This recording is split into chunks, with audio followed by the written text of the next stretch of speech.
खबर फैल रही थी कि उन्होंने राज्यपाल ने मोहर लगा दी है और अब 11 महीने का जो कार्यकाल जो समय होता है मैंने अब पूरा उसमें रहेंगे।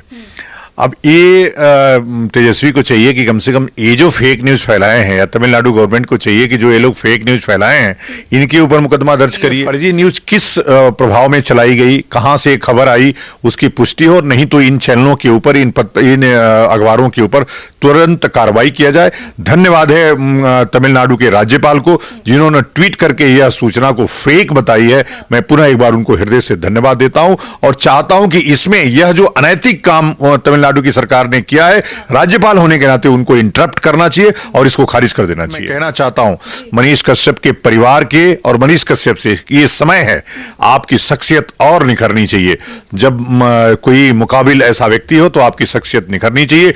माता को आंसू नहीं निकालना चाहिए। आप बहादुर व्यक्ति की मां हैं, आपको समृद्ध होकर के बहुत मजबूती से उसके साथ खड़े होना चाहिए और उनके मित्रों को जितने समर्थक हैं डरने की जरूरत नहीं है। मनीष कश्यप भारत के भविष्य हैं। मैं बता रहा हूं आपको, ऐसे युवाओं की भारत की राजनीति को आवश्यकता है। मनीष कश्यप को भी राजनीति में आगे आना चाहिए और यदि नहीं भी आए तो जो काम कर रहे हैं उसको मजबूती से करिए।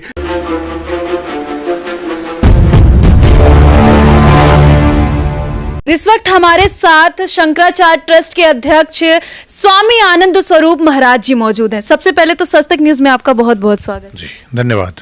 मनीष कश्यप को लेकर के 2 दिन पहले चारों तरफ चलाया जा रहा था कि मनीष कश्यप 11 महीने जेल में रहेगा, लेकिन बीती रात तमिलनाडु राज्यपाल की तरफ से एक प्रेस विज्ञप्ति जारी की जाती जिसमें लिखा जाता है कि ऐसा कुछ भी नहीं। क्या बोलेंगे इस पे? नहीं, ये तो देखिए, ये फेक न्यूज, ये असली फेक न्यूज है। हाँ। जो खबर बताई जा रही है और जिसने शुरू किया, यही लोग प्रोपेगेंडा करके मनीष कश्यप के खिलाफ मुकदमा दर्ज कराए कि वो बीजेपी के एजेंट हैं, वो आरजेडी के खिलाफ हैं, जबकि मनीष कश्यप वास्तव में गरीबों के, मजलूमों के समर्थक थे और उनको जेल भिजवा दिए। और कल पूरी ये खबर, कल नहीं परसों भी एक खबर फैल रही थी कि उन्होंने राज्यपाल ने मोहर लगा दी है और अब 11 महीने का जो कार्यकाल जो समय होता है मैंने अब पूरा उसमें रहेंगे। अब ये तेजस्वी को चाहिए कि कम से कम ये जो फेक न्यूज फैलाए हैं, या तमिलनाडु गवर्नमेंट को चाहिए कि जो ये लोग फेक न्यूज फैलाए हैं इनके ऊपर मुकदमा दर्ज करिए। प्रमाणिक चैनलों ने भी ऐसा काम किया।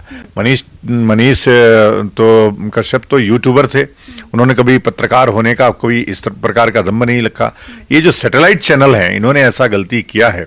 तो ये छोटी मोटी जो मानवीय गलतियां हैं ये हो जाती हैं, लेकिन मनीष कश्यप ने जो काम किया, मनीष कश्यप ने का जो ट्रैक रिकॉर्ड है उसको देखना चाहिए और ये एनएसए अपने आप गवर्नमेंट को वापस ले लेना चाहिए। महाराज जी, कहीं ना कहीं जो भी प्रिंट मीडिया हो या फिर इलेक्ट्रॉनिक मीडिया हो, वो हमेशा कहते हैं कि कोई भी खबर वो चलाते हैं तो वेरीफाई करके या फिर पुष्टि करके चलाते हैं।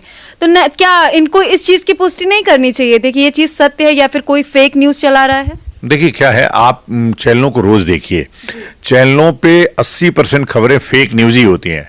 सूत्रों के आधार पर, फलाना के आधार पर ऐसी खबरें फैलती रहती हैं, करते रहते हैं लोग। तो देखो, ये एक तो निश्चित रूप से सरकारों को ध्यान रखना चाहिए कि जो खबर ये लोग दिखा रहे हैं उसका दुष्परिणाम क्या हो रहा है। मैं बार बार कहता हूं कि मनीष कश्यप की खबर दिखाने से कहां दंगे हुए, कहां देशद्रोह का काम हो गया, क्यों सरकार ने लगाई, किसके दबाव में तमिलनाडु सरकार ने मनीष कश्यप जैसे व्यक्ति के ऊपर मुकदमा दर्ज किया, एनएसए तक लगा दिया। वही एनएसए ही कह रहा हूं, देशद्रोह का कौन सा काम हुआ, जबकि उनका ट्रैक रिकॉर्ड है कि सर्वाधिक गरीबों की हेल्प करने वाले, लोगों को दान देने वाले, पढ़ाने वाले, स्पोर्ट में काम करने वाले बच्चों को सपोर्ट करने वाले, गाने वाले बच्चों को सपोर्ट करने वाले व्यक्ति थे। तो उनको पुरस्कृत करने के बदले उन पे एनएसए लगाना, यह उनकी मंशा ठीक नहीं प्रतीत होती है। और ऐसा लगता है कि जिस प्रकार से मनीष कश्यप तिलक लगाते थे और मनीष कश्यप हिंदूवादी पत्रकार थे, इसके कारण उनको जेल जाना पड़ा है। अभी इतने दिन से, यानी कि 2 से 3 दिन तक चारों तरफ सोशल मीडिया पे देखने को मिल रही थी ये खबरें। कल तमिलनाडु राज्यपाल जी ने इसकी पुष्टि कर दी, बावजूद इसके भी इन लोगों पे कोई कार्यवाही नहीं हुई। इन लोगों के लिए एक ट्विटर पर ट्वीट तक नहीं किया गया जिन्होंने सारी फेक न्यूज चलाई। देखिए क्या है, वही मैं कह रहा हूं कि ट्विटर और फेसबुक इस पे और इन लोगों के ऊपर कार्रवाई नहीं होगी, इसलिए कि वो माफी नहीं होगी महाराज जी, वो माफी मांग लेंगे। उन्होंने कहा कि मानवीय भूल थी और हमने फलाने से पता किया, वेरीफाई नहीं किया। ये जो मुकदमा है यह इस कारण नहीं है, इस कारण है कि मनीष कश्यप अच्छा काम कर रहे थे, कहीं तेजस्वी से आगे न निकल जाएं, कहीं बड़े नेता ना हो जाएं, ये इसके कारण उनको दबाने का प्रयास हुआ, उनको दबाया गया। लेकिन मैं कहना चाहता हूं मनीष कश्यप के परिवार के और मनीष कश्यप से, ये समय है आपकी शख्सियत और निखरनी चाहिए।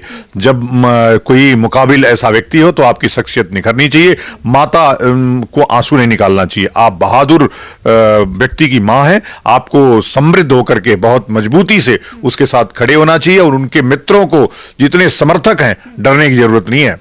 ये मुकदमा फेक है, फेक चीज फेक ही रहेगी। आज थोड़ा संघर्ष है, कल इसका प्रतिफल जो मिलेगा वो तमिलनाडु सरकार भी देखेगी और बिहार सरकार भी महाराज देखेगी। जी, परिवार तो जब से केस हुआ ये सारे मामले चल रहे ऑलरेडी परेशान है, लेकिन इसी बीच चारों तरफ यही खबर देखने को मिल रही थी। अगर परिवार में से किसी को कोई सदमा लग जाता या फिर कुछ हो जाता तो इसकी जिम्मेदारी कौन लेता? नहीं, इसकी जिम्मेदार वही तो कह रहा हूं, ये फेक मीडिया का पूरा तंत्र है, और मीडिया ही मिल करके, जो एंटी मीडिया थी, एंटी हिंदू मीडिया थी, वह मिल करके मनीष कश्यप को जेल भिजवाने का काम किया है।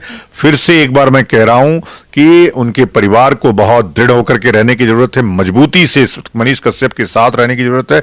मनीष कश्यप भारत के भविष्य हैं, मैं बता रहा हूं आपको, ऐसे युवाओं की भारत की राजनीति को आवश्यकता है। मनीष कश्यप को भी राजनीति में आगे आना चाहिए, और यदि नहीं भी आए तो जो काम कर रहे हैं उसको मजबूती से करिए। भगत सिंह कभी राजनीति में नहीं आए, चंद्रशेखर आजाद राजनीति में आए, सुभाष बाबू राजनीति छोड़ करके फिर से देश की सेवा में चले गए। तो आप जो काम कर रहे हैं वो बहुत अच्छा काम है, उसको ही मजबूती से करिए। मैं आपका केस लड़ने मदुरई आ रहा हूं, आप चिंता मत करिए। मेरे जैसा व्यक्ति, मेरे जैसे हजारों लोग आपके समर्थन में खड़े हैं। आप परिवार को कोई चिंता करने की जरूरत नहीं, आर्थिक रूप से पूरी तरह से मैं उस केस को लड़ूंगा। कोई परिवार की किसी को चिंता करने की जरूरत नहीं, और 30 दिन के अंदर मनीष कश्यप बाहर होंगे। महाराज एक आखिरी सवाल, जिन्होंने इतने फर्जी न्यूज़ें चला दी, चारों तरफ लोगों के मन में भर दिया कि अब मनीष कश्यप बाहर नहीं आने वाला है, ये तो गलत साबित हो गया 11 महीने तक, तो इन सभी लोगों के लिए क्या बोलेंगे जिन्होंने ये फर्जी न्यूज़ें चलाई? नहीं, ये फर्जी न्यूज किस प्रभाव में चलाई गई, कहां से खबर आई, उसकी पुष्टि हो, नहीं तो इन चैनलों के ऊपर, इन अखबारों के ऊपर तुरंत कार्रवाई किया जाए।